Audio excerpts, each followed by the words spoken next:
Analisámos no estudo anterior as duas igrejas, ou os dois períodos que simbolizavam a igreja cristã, o período de Éfeso e o período de Esmirna. Vimos que o período de Éfeso, que é do ano 31, que foi quando Jesus foi crucificado, até o ano 100, que foi o ano em que morreu o último discípulo de Jesus, João. Depois iniciou o período de Esmirna, que foi do ano 100 até o ano 313. O ano 313 porque foi quando foi lançado um edito, ou foi decretado, foi assinado este edito, o Edito de Milão, o Edito de Milão, onde foi então concedida a liberdade religiosa a todas as pessoas que estavam no reino, no Império Romano, que pudessem, portanto, exercer livremente a sua fé, adorar quem quisessem. E então esse foi um marco muito importante dentro da igreja cristã, porque essa suposta liberdade religiosa permitiu que muita apostasia entrasse dentro da igreja. Conforme nós vimos no estudo anterior, analisámos que Satanás tentou, através do Império Romano, vencer os cristãos, através da morte, do sacrifício, mas como viu que não estava a dar resultado, ele então agora muda a sua estratégia. E ele então decide infiltrar-se dentro da igreja cristã para começar a adulterar as suas doutrinas. E desta maneira, as pessoas, quando pensassem que estavam a adorar Deus, estavam em realidade a adorar Satanás. E muito bem, então é dessa maneira que nós chegamos então ao terceiro período da igreja cristã, que é simbolizado pela igreja de Pérgamo. João escreve à igreja de Pérgamo, que existia naquela altura, mas tem uma amplitude também para um período da igreja cristã. Período esse que iniciou no ano 313, como nós vimos já anteriormente. Aqui temos então uma imagem das ruínas de Pérgamo, a cidade esta que se pode visitar, não? Estas ruínas ainda podem ser visitadas. Como já disse anteriormente, estas ruínas encontram-se na Turquia, e esta cidade também, estas ruínas, aliás, se quiserem visitar, também podem ser visitadas, basta ir até à Turquia, podem encontrar. Vejamos o significado da cidade Pérgamo, ou da palavra Pérgamo, aliás. A palavra Pérgamo significa altura e elevação. E porquê? Porque a Acrópole de Pérgamo foi construída num monte e elevava-se bem acima da planície. Aí temos uma foto que exemplifica na perfeição e podemos ver as ruínas desta cidade e como estava realmente construída num alto. Vejamos agora um pouco do contexto histórico desta cidade. A cidade de Pérgamo chegou a ser sede do antigo culto babilónico ao Sol. Isto é muito importante nós entendermos, porque vamos ver como este culto babilónico ao Sol, que acontecia nesta altura, quando João está a escrever a carta para a igreja de Pérgamo, nós podemos ver também no contexto depois do período da igreja cristã que abrange Pérgamo, como está relacionado também com esta adoração ao Sol. Isso vamos ver um pouquinho mais à frente, mas é importante nós retermos já esta ideia. Então o que é que aconteceu? Os malgos, os caldeus, eles tiveram um largo período de prosperidade na Babilónia. Mas após a ocupação medo-persa, os caldeus derrotados fugiram agora para a Ásia Menor e estabeleceram a sua academia central em Pérgamo. E ali, livres do controlo do Estado, perpetuaram os rituais da sua religião e, intrigando com os gregos, planearam contra a paz do Império Medo-Persa. Muito interessante. Então diz-nos que estes caldeus, estes magos que adoravam o Sol, eles, então depois da ocupação medo-persa, então eles agora mudaram de local, não é? Foram viver então para a cidade de Pérgamo, onde continuaram este culto ao Sol e onde depois com os gregos fizeram uma aliança para então tentarem derrotar o império dominante, que era o Império Medo-Persa. Vejamos também um pouco agora do contexto geral. Então este período da igreja de Pérgamo é o período do tempo de Constantino e de Justiniano, dois imperadores romanos que estão muito relacionados com a história cristã. Este período vai do ano 313 ao ano 538. Neste período a igreja assume um nível político-religioso, introduziram-se muitas falsas doutrinas, os líderes religiosos apostatam e houveram os fiéis que se separaram. E também foi neste período que se deu a mudança do sábado para o domingo. Foi neste período que foi decretado oficialmente que o dia a ser guardado já não seria o sábado dos cristãos, o sábado dos judeus, mas que agora passaria a ser o domingo de adoração aos deuses pagãos. Então agora João, quando escreve para esta igreja de Pérgamo, através da voz de Jesus, há um elogio para esta igreja. O elogio é o seguinte: e ao anjo da igreja que está em Pérgamo escreve, isto diz aquele que tem a espada aguda de 2 fios. Eu conheço as tuas obras e onde habitas, que é onde está o trono de Satanás. E retens o meu nome e não negaste a minha fé, ainda nos dias de Antipas, minha fiel testemunha, o qual foi morto entre vós, onde Satanás habita. Aqui há algo muito interessante que teremos que ressaltar. O texto bíblico diz: conheço as tuas obras e onde habitas, que é onde está o trono de Satanás. Por que é que existe este elogio para os cristãos deste período? Que habitam onde está o trono de Satanás. Porque ao lermos este texto podemos ficar com uma ideia contrária. Se nós estamos onde habita o trono de Satanás, ou se o trono de Satanás está onde nós estamos, é porque as coisas não estão bem, é porque esses cristãos não estariam corretos. Mas essa ideia está equivocada. É que Satanás coloca o seu trono exatamente aonde estão os cristãos. Para quê? Para os derrotar, para os vencer. Isso nós vemos através da história, como Satanás tenta incorporar-se dentro do povo de Deus para os vencer. E por isso é que eu no início disse que Satanás viu que não conseguia vencer os cristãos através do martírio, através da morte, porque os cristãos apareciam cada vez mais, então ele agora introduz-se dentro do cristianismo. E então pega no seu trono e coloca dentro do cristianismo, não é? Coloca ao pé dos cristãos para os conseguir vencer. E há o elogio também que diz que retens o meu nome. Portanto, estes cristãos, no meio de todas estas dificuldades, continuavam a reter o nome de Cristo. Continuavam a ser cristãos. E eram cristãos, nós sabemos que este nome foi dado pela primeira vez em Antioquia. E porquê? Porque esses seguidores de Jesus, eles eram o exemplo vivo do seu mestre. Eles respiravam, eles viviam, eles tinham esse exemplo, eles falavam da maneira como Jesus. E por isso mesmo é que eles foram chamados cristãos. E vemos aqui cá este elogio, que neste período ainda havia cristãos que eram merecedores de receber o nome de Cristo.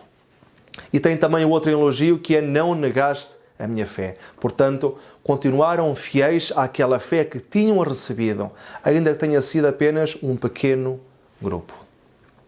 Mas existe também uma censura para os cristãos que viveram neste período da Igreja Cristã. Apocalipse 2, versículos 14 a 16 diz: mas algumas poucas coisas tenho contra ti, porque tens lá os que seguem a doutrina de Balaão, o qual ensinava Balaque a lançar tropeços diante dos filhos de Israel, para que comessem dos sacrifícios da idolatria e fornicassem. Assim, tens também os que seguem a doutrina dos nicolaítas, o que eu odeio. Arrepende-te, pois, quando não em breve virei a ti, e contra eles batalharei com a espada na minha boca.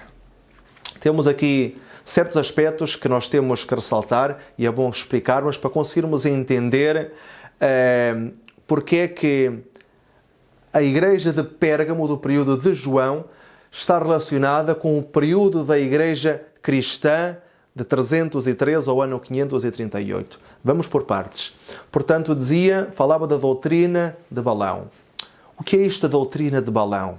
Se nós nos recordamos e vamos ao Antigo Testamento, nós podemos analisar o que era isto da doutrina de Balaão. Balaão fez Israel cair em pecado mediante práticas pagãs, banquetes sacrificiais, fornicação e orgias, e fê-lo misturando todas estas práticas pagãs com a religião. Isto foi exatamente o que sucedeu depois da legalização do cristianismo por parte do imperador Constantino. Introduziram-se elementos pagãos no cristianismo e é devido a este paralelismo que João usou o termo doutrina de Balaão neste período da Igreja cristã. Qual foi o resultado? Uma amálgama, uma mescla, uma mistura entre a religião verdadeira com o paganismo. E então tudo isto resultou numa caída espiritual. Mas o texto falava também sobre os Nicolaítas. Os Nicolaítas eram uma seita herética que atormentou as igrejas de Éfeso e de Pérgamo. Eles eram gnósticos. E gnósticos, portanto, eles ensinavam que as obras da carne não afetavam a pureza da alma e que, consequentemente, não estavam relacionadas com a salvação. Então eles defendiam que Jesus esteve neste mundo unicamente em espírito, porque eles defendiam que a matéria é má. Então Jesus não poderia ser mau, que Jesus esteve unicamente em espírito. E ensinavam que unicamente através da gnosis, que é o conhecimento, é que as pessoas poderiam alcançar a salvação. Eles, nas suas crenças, acreditavam que havia uma deusa chamada Sofia, que significa sabedoria, e que ela tentou criar algo. Só que esse algo resultou num aborto. E que esse aborto, então, foi o planeta Terra, onde os seres humanos estão inseridos. E agora, como ela era a deusa da sabedoria, unicamente através do conhecimento, ou seja, através da gnosis, é que o ser humano poderia alcançar a salvação. Este era o pensamento que eles tinham e que estava a enredar dentro da Igreja cristã também. Por isso é que há este conselho para se arrepender, não é? Para que abandonem todos esses ensinos, todos esses costumes e todas essas crenças. As doutrinas da Igreja de Pérgamo provocaram uma idolatria espiritual e uma relação ilícita e adúltera entre a Igreja e o mundo. Este espírito produziu finalmente a união dos poderes civis e eclesiásticos.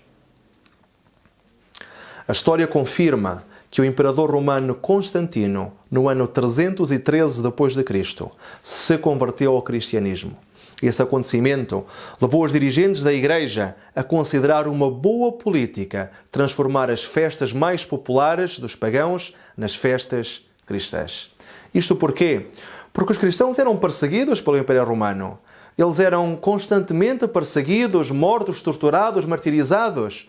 E agora, quando há o imperador romano, que era o homem mais poderoso na terra, que antes os perseguia, mas que agora se converte ao cristianismo, os cristãos agora pensam, muito bem, então vamos permitir que as festas que eles têm, todas aquelas festas pagãs que tinham vindo de Babilónia para a Medo-Pérsia, Medo-Pérsia para a Grécia e Grécia para Roma, que muitas delas eram crenças e doutrinas diferentes, mas foram absorvendo uns dos outros. E agora os cristãos veem o grande imperador romano a converter-se ao cristianismo e então agora permitem que todas essas crenças pagãs se introduzam dentro do cristianismo. Entre os romanos, por exemplo, era celebrado o Carnaval desde o dia 17 até o dia 24 de dezembro. E no dia seguinte, no dia 25, era realizada a maior festa religiosa, o dia de culto ao Deus Sol. Por isso é que muitas pessoas hoje em dia celebram o Natal sem saberem qual é a origem pagã deste Natal, não é? E essa celebração estava relacionada com a adoração ao Sol, que nós vimos que neste período existia, quando João está a escrever a carta à igreja de Pérgamo no seu período, vimos que existia também essa adoração dos magos caldeus, não é? Ao Sol, que continuaram essa tradição. E então no período profético, que corresponde à Igreja Cristã, do ano 313 ao ano 538, vemos também que essas crenças começaram a ser introduzidas dentro do cristianismo. Porquê? Porque os cristãos agora queriam então estar, portanto, amigos com o imperador romano e por isso permitiram que essas doutrinas entrassem dentro do cristianismo. O Código de Justiniano nós podemos ler, mas o que ao princípio era apenas um sincretismo religioso, começou a adquirir um caráter institucional. No dia 7 de março de 321 d.C., o imperador Constantino, um devoto adorador do deus Mitra, que era o Deus Sol, decretou que todos os juízes e todos os habitantes da cidade e todos os comerciantes e artesãos descansem no venerável dia do Sol. Portanto, aqui vemos esta mudança do sábado para o domingo como o dia de adoração. Por isso é que hoje muitas religiões guardam o domingo sem terem a noção de porquê que o guardam. Ainda que antes deste período, antes deste decreto, já existiam cristãos que guardavam o domingo. Infelizmente, faziam-no erradamente, porque não há nenhum registro da guarda do domingo até o ano 100, até que morreu o último dos discípulos de Jesus. O único registro, ou registros que aparecem da guarda do domingo acontecem já depois da morte dos discípulos. Antes não houve nenhum registro. Agora, os cristãos já nesse período, como eles estavam envoltos com todas as doutrinas romanas, depois já no segundo século, depois do ano 100, muitos dos cristãos também começaram já a adotar muitas dessas doutrinas para dentro do cristianismo. Já não havia Jesus, já não havia os discípulos, e então muitos deles infelizmente equivocaram-se e guardavam também já alguns deles o domingo. Mas nós, quando vamos, por exemplo, a Flávio Josefo, que foi um grande historiador judeu, ele diz que os cristãos no tempo de Jesus, eles guardavam o sábado, que não guardavam o domingo. E Flávio Josefo é uma pessoa que não estava relacionada dentro do cristianismo. Aliás, ele próprio, ele abandonou as suas raízes judaicas e ele depois foi um historiador romano, porque ele estava a escrever esta grande obra, que é a História dos Hebreus, e quando ele a escrevia, ele já pertencia ao Império Romano, estava como um espião do Império Romano. Então aqui podemos ver esta troca do sábado para o domingo. E foi durante este período, do ano 313 ao ano 538, que se formou o corno pequeno. Mas o que é isto de corno pequeno ou de chifre pequeno, como muitas pessoas também dizem? Muito bem, vamos fazer um recapitulamento daquilo que nós demos no estudo anterior, que é para nós entendermos o que é o corno pequeno, está bem? Vamos fazer um pequeno resumo, que nós já vimos no estudo 1. Aqui temos o sonho de Nabucodonosor e o sonho de Daniel, a estátua que representava então estes impérios, a cabeça que era a Babilónia, o peito e os braços a Medo-Pérsia, o ventre e as coxas a Grécia, as pernas de ferro Roma, e do outro lado temos os animais do sonho de Daniel, temos o leão, que era a Babilónia, o urso, que era a Medo-Pérsia, o leopardo, que era, portanto, a Grécia, e a quarta besta, que era uma besta estupenda, admirável, que Daniel não conseguiu sequer identificar esta besta, mas que era terrível. Representa também o Império Romano, porque também tinha os dentes de ferro, tais como as pernas também eram de ferro. E tinha, além disso, 10 cornos, não é? 10 chifres. Aqui vemos, novamente, uma prova, não é, de como os animais simbolizam bestas, a explicação dos símbolos proféticos. Daniel 7:23 diz-nos que o quarto animal será o quarto reino na terra, o qual será diferente de todos os reinos, e devorará toda a terra, e a pisará aos pés, e a fará em pedaços. Quer dizer que agora Daniel diz-nos que esta última besta que ele vê em visão é um reino, mas que é diferente de todos aqueles que ficaram para trás, e que ia devorar toda a terra, e que ia pisar, e que ia fazer em pedaços. Aqui temos então os 4 animais, o leão, o urso, o leopardo, e então a quarta besta. Vamos só ler este versículo. Depois disto, eu continuei olhando nas visões da noite, e eis aqui o quarto animal, terrível e espantoso, e muito forte, o qual tinha dentes grandes de ferro e tinha 10 chifres. Então, muito interessante. Então, tinha os dentes de ferro, que era o símbolo das pernas também da estátua de Nabucodonosor, que representava o Império Romano, mas agora diz-nos também que tinha 10 chifres na sua cabeça. Vamos ver a explicação dos símbolos proféticos para ver o que simboliza os chifres ou os cornos. Daniel 7:24.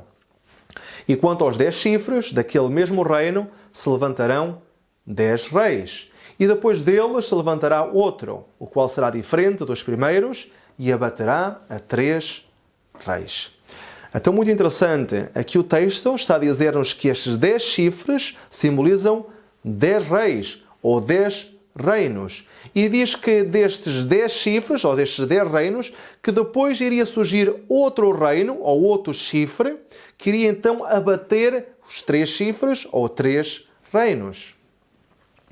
E aqui a história diz-nos que quais foram os 10 reinos que surgiram durante o Império Romano.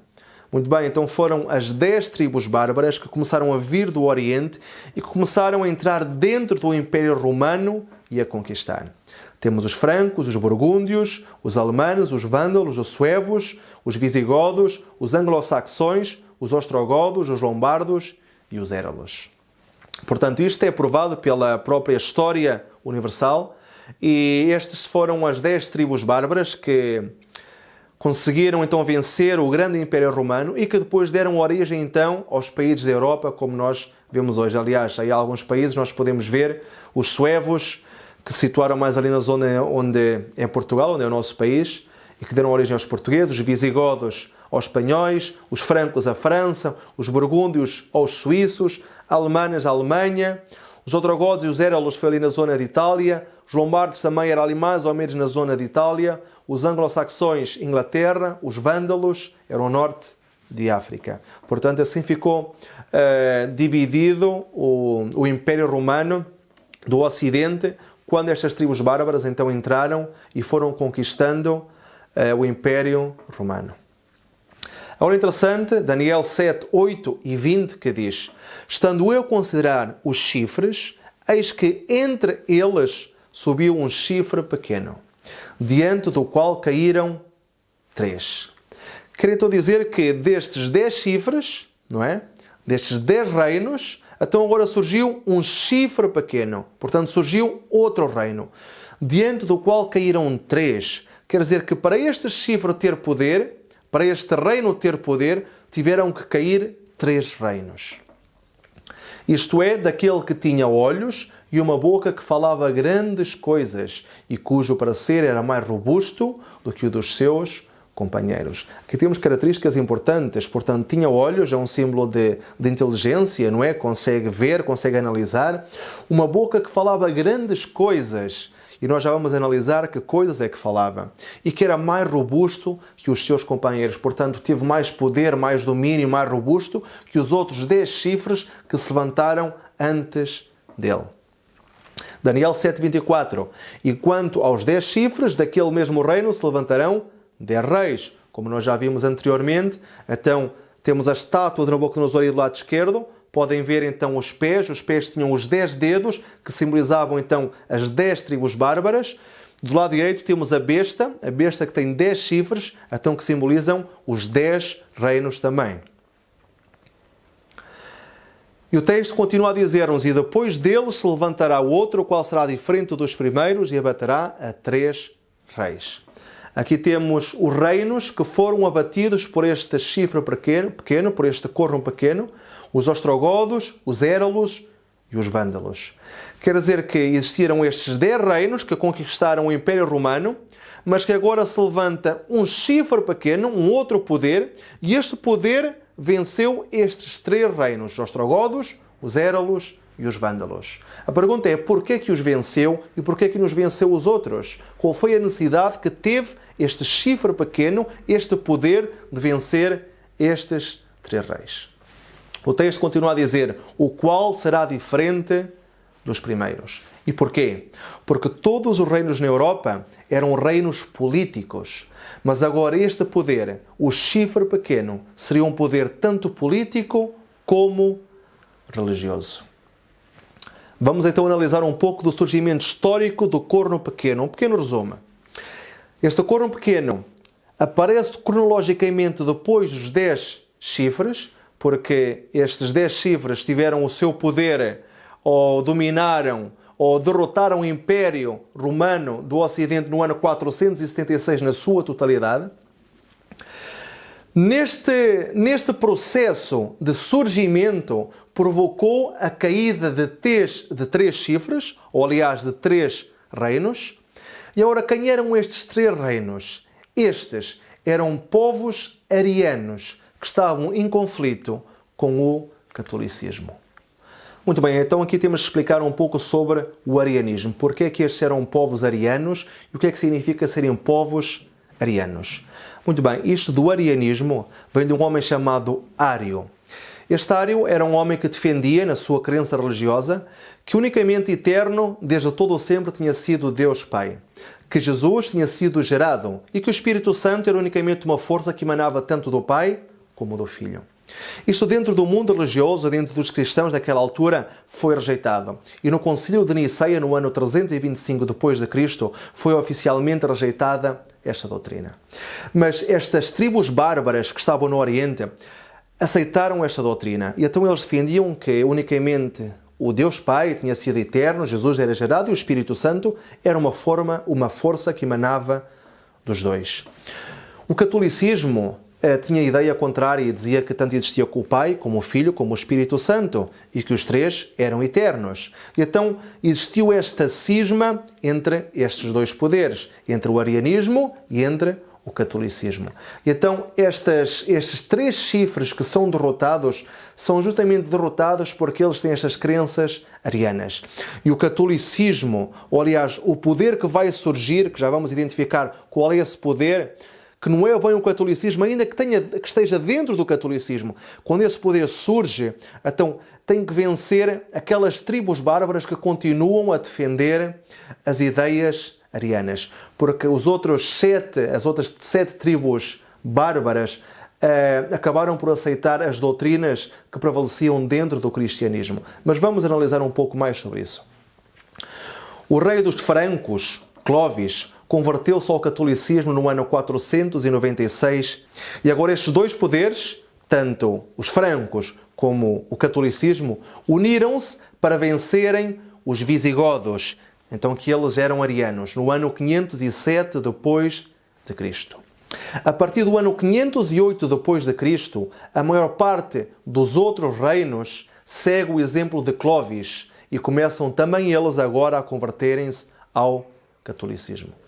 Convém recordar que os visigodos foi um povo que depois também se converteu ao catolicismo. Mas esta data foi muito importante porque a partir do ano 508 e devido a esta vitória de Clovis sobre os visigodos, foi então quando todas as outras tribos bárbaras se começam a converter ao catolicismo, menos 3 que já referimos, portanto os érulos, os vândalos e os ostrogodos.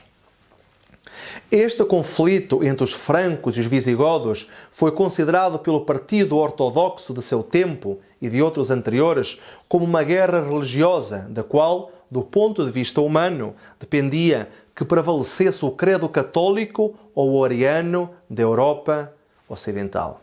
E então isto é o que nós vínhamos falando até este momento.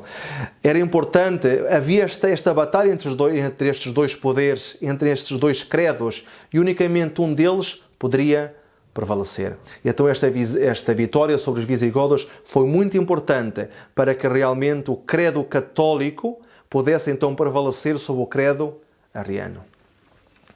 No ano 533 depois de Cristo, o imperador romano Justiniano concedeu agora supremacia eclesiástica ao líder católico religioso de Roma, reconhecendo-o como a cabeça de todas as igrejas, tanto no Oriente como no Ocidente. Temos que recordar que neste período existia uma disputa em 5 centros religiosos muito importantes e todos eles lutavam para serem, portanto, o poder eclesiástico dominante em todo o mundo. Tínhamos Roma, tínhamos Constantinopla, tínhamos Antioquia, Jerusalém e Alexandria. Então estes 5 centros religiosos lutavam entre eles pelo poder. Todos eles queriam ter o domínio religioso.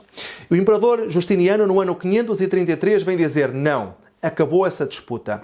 Quem tem o poder, quem é a cabeça de todas as igrejas, é aquele que está em Roma.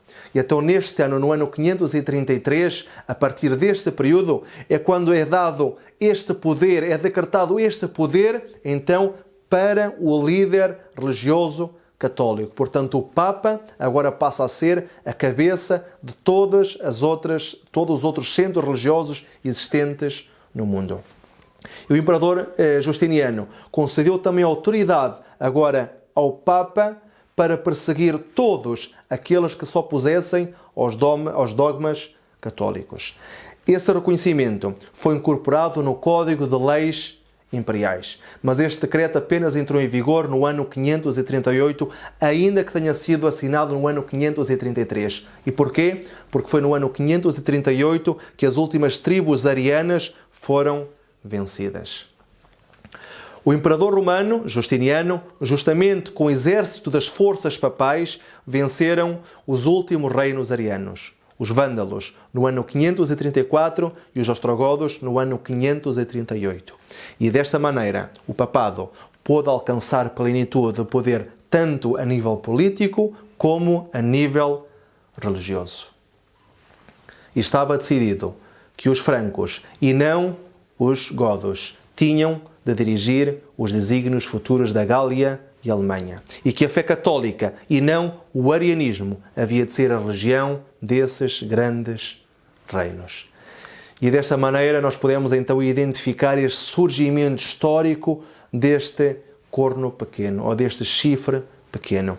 Existiram aqueles 10 reinos que entraram dentro do Império Romano, que conseguiram conquistar o Império Romano, esses 10 chifres, mas agora surgiu outro chifre, e este chifre então, para ter poder, os credos arianos tiveram que deixar de existir. E por isso é que esta força católica, que se uniu com o rei dos francos, Clovis, foi muito importante para que realmente então agora o papado chegasse e tivesse poder. E então o Papa é aquele que é identificado como sendo o chifre pequeno, ou o papado é identificado como sendo o chifre pequeno, porque foi aquele poder que surgiu, ao qual o imperador Justiniano deu agora o poder.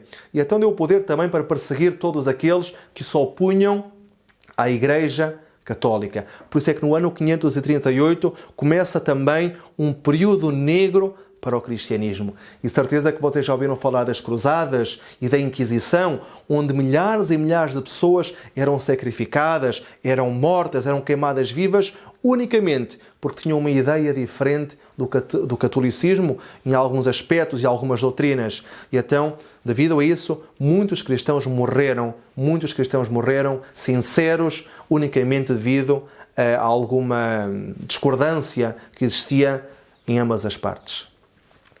Do ano 508 ao ano 538, houve então uma transição de Roma pagã a Roma papal. Recordem-se que foi no ano 508, quando depois da vitória de Clovis, o rei dos francos, que agora todos os outros impérios ou todos os outros reinos começam a converter ao catolicismo. No ano 538, então, foi quando foram derrotados os últimos reinos arianos. E dessa maneira, então, começa então agora o poder papal, quando Justiniano concede então agora ao Papa, como sendo a cabeça de todas as igrejas, e que os outros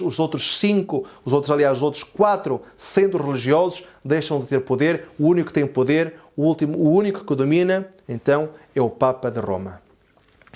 Do ano 508 ao ano 538, então, foram as batalhas contra os reinos arianos, como já vimos.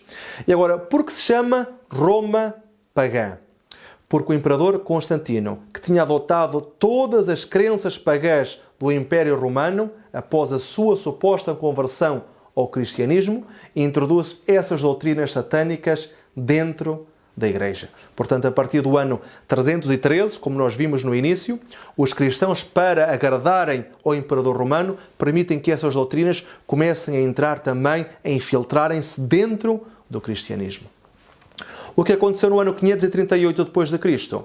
É vencido o último reino ariano. E desta maneira, estabelecido plenamente o poder do corno pequeno, ano em que Gregório Magno se converte no primeiro Papa a acumular tanto funções políticas como religiosas. Portanto, aqui vemos o surgimento histórico deste chifre pequeno, que é identificado como um poder, que é identificado, como nós vimos, como sendo o papado. Mas no meio de tudo isto, no meio de tantas infiltrações dentro do cristianismo, tantas doutrinas falsas, pagãs, que se estavam a introduzir dentro do paganismo, houve um remanescente que se separou. No livro O Grande Conflito nós podemos ler: depois de longo e tenaz conflito, os poucos fiéis decidiram-se a dissolver toda a união com a Igreja Apóstata, caso ela ainda recusasse libertar-se da falsidade e idolatria. Viram que a separação era uma necessidade absoluta se desejavam obedecer à palavra de Deus. Não ousavam tolerar erros fatais à sua própria alma e dar exemplo que pusesse em perigo a fé de seus filhos e netos. Como vimos, no meio de tanta apostasia, no meio de tantas doutrinas erradas e pagãs que estavam a entrar dentro do cristianismo neste período do ano 313 ao ano 538, houve um remanescente, um pequeno grupo que ainda se manteve fiel a Deus. Não permitiram que essas doutrinas estavam a entrar dentro da Igreja, neste início da Igreja Católica Apostólica Romana, que iniciou no ano 313 com Constantino. Não permitiram que essas doutrinas os contaminassem. E então eles separaram-se da Igreja para manterem puros, para manter pura aquela verdade que tinham recebido e que tinha sido ensinada tanto por Jesus como pelos discípulos. E então este remanescente separa-se para manter viva a sua fé e para continuarem a obedecer ao Senhor, não permitindo que essas doutrinas, que esses dogmas os contaminassem também a eles. Muito bem, vamos então agora fazer um pequeno resumo dos 3 períodos da Igreja que nós já vimos até este momento. Portanto, os fiéis nos 7 períodos da Igreja cristã. Nós até este momento vimos 3. Começámos o estudo com Adão e Eva. Adão e Eva fomos até Jesus e os 12 discípulos e depois continuamos a partir daí, não é? Vamos agora só fazer o resumo destes 3 períodos da Igreja cristã que nós vimos. Portanto, o período de Éfeso, que iniciou no ano 31 e foi até o ano 100, foi o período dos primeiros cristãos. Éfeso significa desejável, porque realmente a doutrina era pura e estes cristãos eram desejáveis, porque eles eram mesmo fiéis e tinham essa doutrina pura e verdadeira que tinha saído da mão de Jesus, não é? Portanto, são os primeiros cristãos, é o período dos primeiros cristãos. Depois temos a Igreja de Esmirna, que vai do ano 100 ao ano 313, é o período dos mártires, todos aqueles que eram sacrificados, que eram martirizados pelo Império Romano. Foi até o ano 313, ano em que Constantino se converte ao cristianismo e que agora se inicia então a Igreja Católica Apostólica Romana. E quando agora os cristãos começam a aceitar todas as doutrinas pagãs do Império Romano, são os líderes que apostatam, como nós podemos ver aí, então eles caem, saem da linha que continua a marcar aqueles que são fiéis ao Senhor, não é? Isto no período de Pérgamo, e então os fiéis que se separaram continuam nesta linha verdadeira nos quais estão os fiéis do Senhor. Este período de Pérgamo então foi até o ano 538. Agora o próximo estudo que iremos realizar vai abarcar o período do ano 538 ao ano 1517. Que período é este? Como é que se chama? Qual foi a igreja para a qual João escreveu, que tinha um simbolismo tanto para aquela altura, mas também um paralelismo para o futuro, para este 4º período da Igreja Cristã. O que é que de importante aconteceu neste período e porquê é que termina no ano 1517? Portanto, acompanhem-me também no próximo estudo para nós podermos analisar e estudarmos este tema tão importante da história da Igreja de Cristo ao longo dos séculos. Que o Senhor te abençoe grandemente.